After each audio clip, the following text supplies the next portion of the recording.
Oke, kalau sudah, sekarang kita harus daftarin perangkat kita. Kalian harus masuk ke IoT Hub nih, lalu create new, ya, soil moisture. Pastikan nanti waktu kalian set itu networknya public. Lalu ini diklik soil moisture 2-nya. Nah, sekarang saya masuk ke device. Saya harus menambahkan dulu device kita. Device kita harus tambahkan dulu.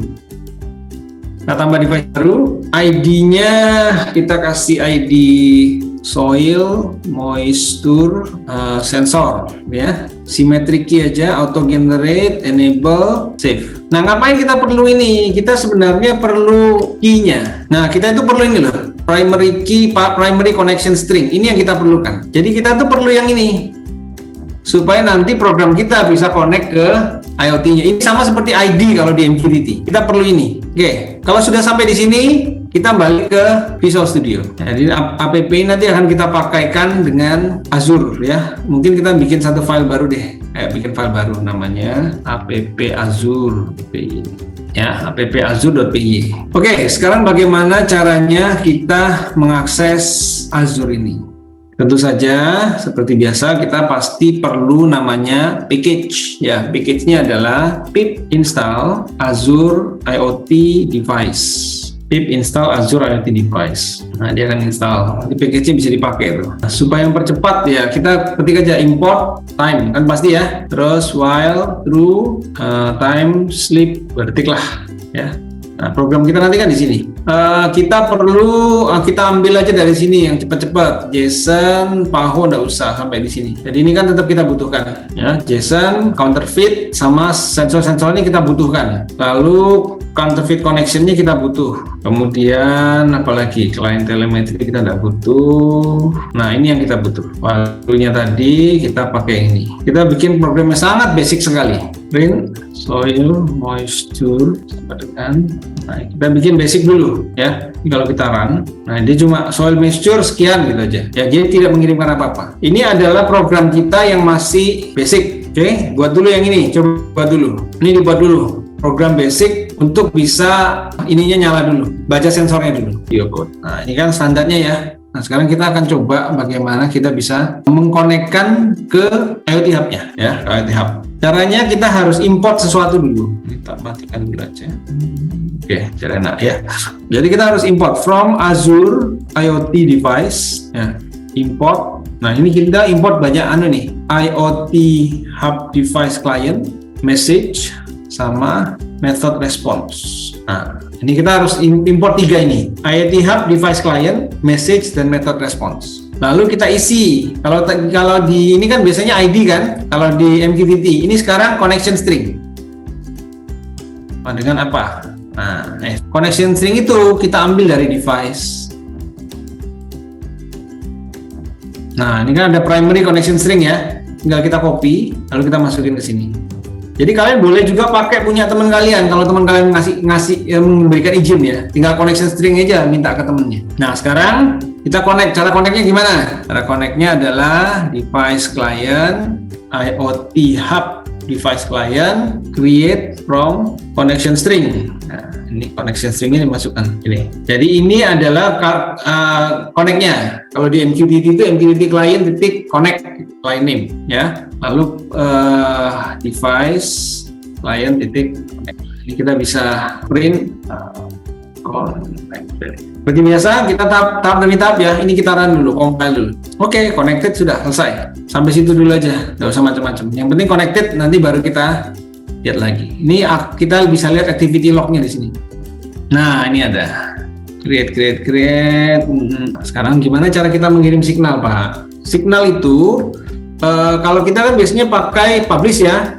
Nah, kalau di ini sedikit berbeda. Jadi sama pakai JSON dumps juga. Jadi ini saya tutup dulu. Ya, message JSON dumps soil moisture _2 soil moisture, ya.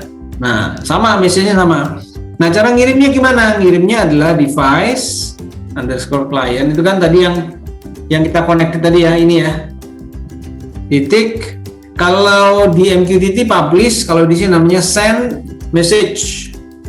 Tinggal langsung message-nya dikirim. Print sending telemetry message. Di save. jalankan. Itu dulu connected sending telemetry. Nah, sekarang kita lihat kalau kita sudah sending telemetry, coba kita lihat event atau di activity log apakah ada keluar atau enggak.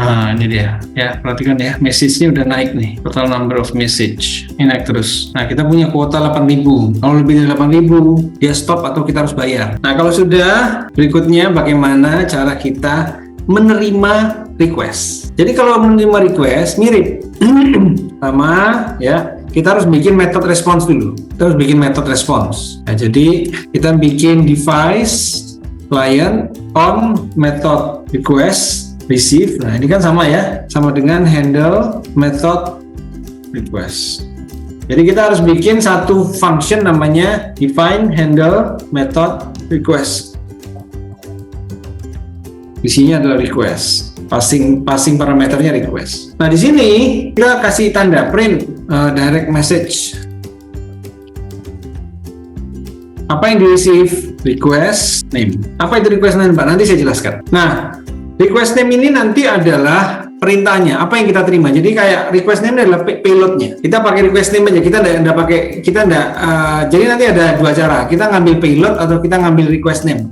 Supaya gampang, kita pakai request name aja. If request name sama dengan relay on, maka relay titik on. Else if request titik name sama dengan relay off, maka relay titik off.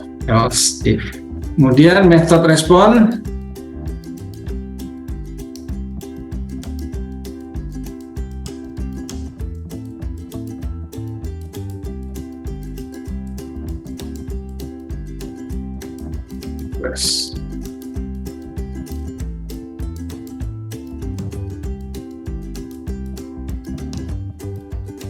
Response.